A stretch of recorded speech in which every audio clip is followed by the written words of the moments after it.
Egaa hordoftoota maatii chaanaala kootii akkuma argitan kinoo wanta anaa foroforiin irraa balleessee isiniifis qooduudhaaf dhufe jechuudha. Inni kuni akkuma argitan roozmarii yookiin immoo sigaa maxabshaa jedhamuudhaan kan beekamudha jechuudha. Namni wallaaltan hin jirtanii. Akkasumas immoo asitti jinjibila faaqeen jira jechuudha. Iddoo kanatti immoo shunkurtiitu jira. Iddoo kanatti immoo abishiitu jira. Akkasumas immoo talbaan jira. Talbaarraan immoo qurunfudii xiqqooshiiti. Akkasumas immoo qurunfudii qarafaanis asitti immoo wanti gurraachi kun kan argitanii abusuuda gurraacha jechuudha. Egaa isa kana walitti daffisnaa garuu walitti daffisuudhaan dura qurunfudii kanaa fi qarafaa kana dhiistanii isa kana iddoo tokkotti roozmarii kanas dabaltaniiti maashiniidhaan daaktu jechuudha. Maashiniidhaan kan daaktan immoo akka zayitiin isa keessa jiru sirritti walitti isinii ba'uuf jechuudha. Eega walitti daaktanii booda caccabsuu yookiin immoo akka malee mul'isanii eega maashiniidhaan iddoo tokkotti daaktanii bishaan hamma isin barbaachisu itti godhattanii ibidda irratti daqiiqaa muraasaaf danfistu kinoo iddoo isa kanatti daffisuu dandeessu. Meeshaa qabdan fayyadamtanii daffisuu dandeessu jechuudha. Garuu asitti kasinitti agarsiisu kuni qaranfaa kana ittiin dabaltanii qarafaan kunoo bullaa'e xiqqoo buqqee mataa keessan keessatti afeesin ooksisuu danda'a. Isatti dabaltanii hin daaktanii akkasumas immoo qurunfudii kanas itti dabaltanii hin daaktan jechuudha. Akkas hin daaktanii jinjibila shunkurtii adiidha, abishiidha, abusuuda gurraacha fi akkasuma talbaa akkasuma immoo roozmarii kanarree itti dabaltanii walitti daaktanii eega daaktanii booda meeshaa itti daffistanitti naqxanii daqiiqaa xiqqoodhaaf daffistu jechuudha. Turtiin keessan hanga dhumaatti ana waliin haa ta'u. Daakee walitti deebina.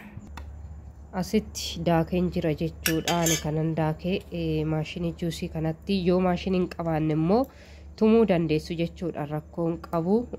Akkasuma immoo meeshaa itti daffistan kinoo asitti qopheesse kanarratti daffisee isinitti agarsiisa jechuudha. Keessaa naqnee walitti deebina. Kinoo kana fakkaata jechuudha.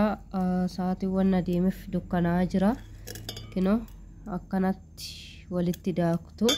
Kanammoo bishaan lolla'ee itti naqeen asirra goona jechuudha. Kinoo ibidda qabsiisee jira waan ta'eef kanarratti daffisna.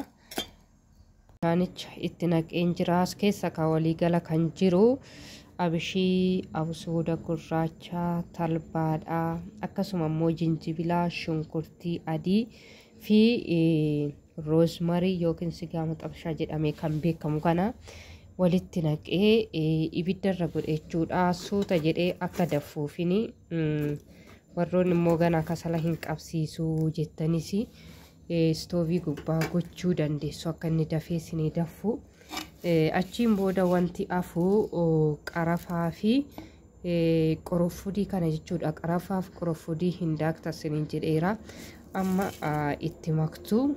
Kanaan booda roozmariin kunis akka baay'ee faayidaa isinii kennuuf yoo barbaaddanii jiraasaatis haala kanaan itti dabaltanii faana daffisuu dandeessu isiniin jedha. Kanaan booda suuta jedhee yaadaffuuti. Yeroo inni afuura baafate irraa foonaa walitti deebina.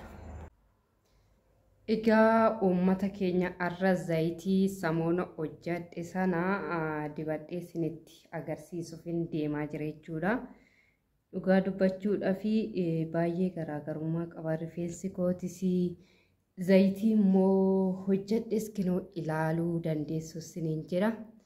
Mee zayiticha waliin xaffafnee hanga dibadhutti immoo ana waliin turaa isiniin jira.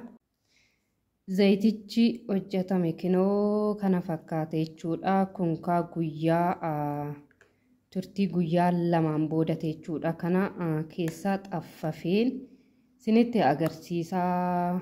Yeroon xaffafummoo isinitti agarsiisuudhaaf kaameraa maanii hin qabu waan ta'eef kaameraa kiyya lafa godheetumaan xaffafee isinitti agarsiisa jechuudha. Kinoo meeshaattiin keessatti xaffafu moo as kaa'een jira.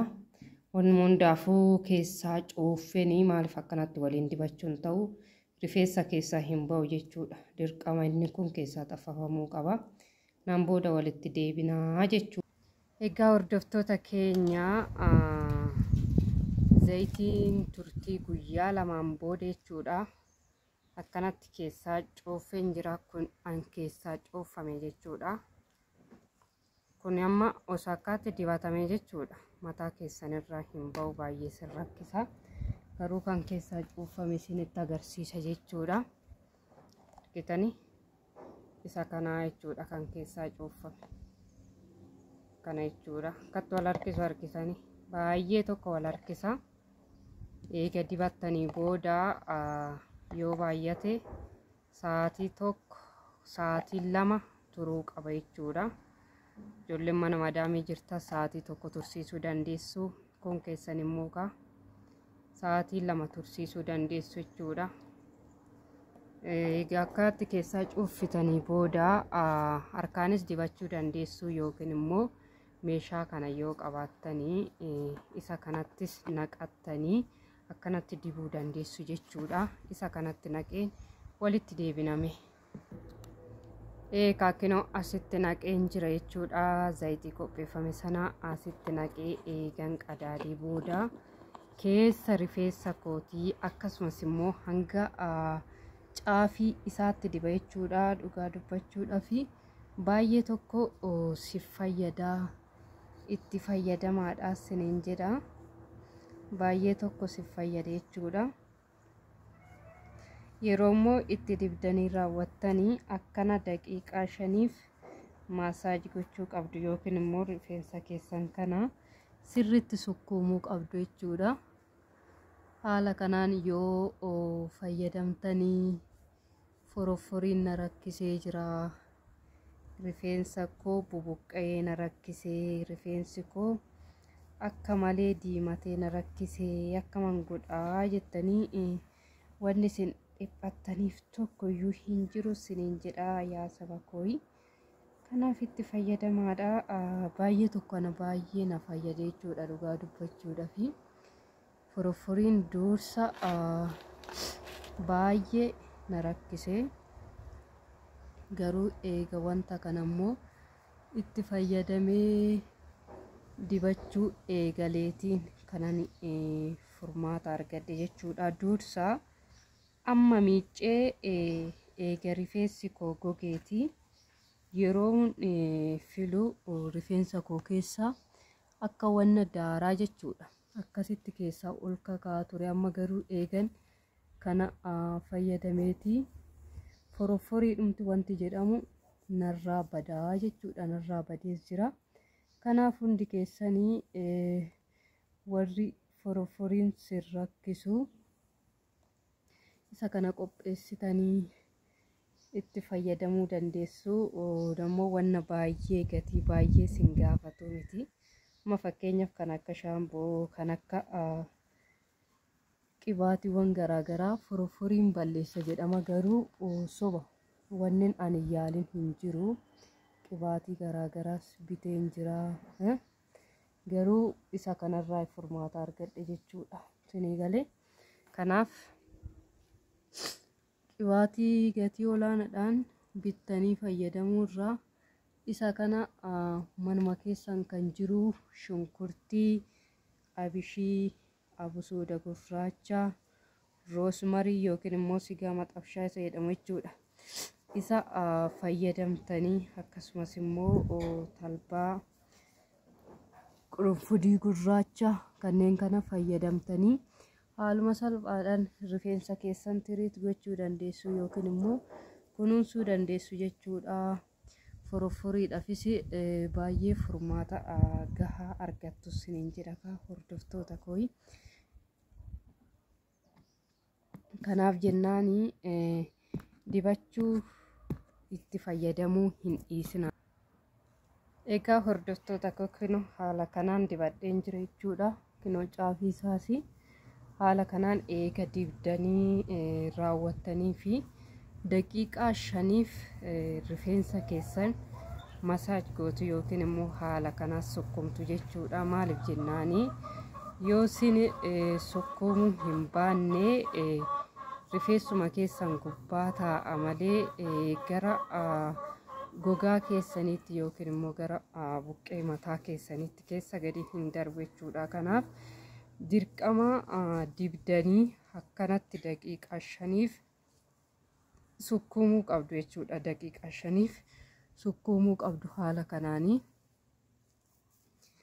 Maaliif kan zayitiiwwan kun hundisaa gara keessatti akka gadi darbuuf jechuudha. Sirriitti egaa sukkumtanii booda yoo barbaadan filuus dandeessu, yoo hin barbaanne immoo caljettanii walitti hiitanii sa'aatii 2 yoo yeroo qabaattas sa'aatii 2 yeroo hin qabaanne taanan immoo sa'aan tokko gahaadha. Sa'aatii tokkoon booda ofirraa miiccitu jechuudha. Haala kanaan yoo fayyadamtanii rifeensi keessan hin caccabu, akkasumas immoo foroforiin irree isin hin rakkisu jechuudha. Egaa hordoftoota koo viidiyoo kana isinii qabadhee kanan dhufe ana wanta baay'ee na fayyadee fi isinis immoo itti fayyadamuu qabdu. Maaliif jennaan kan akka koo rakkatu baay'eetu jira waan ta'eef isinis akka itti fayyadamtaniif viidiyoo kana immoo laayikii sheerii gochuu hin dagatinaadha. Turtii gaarii.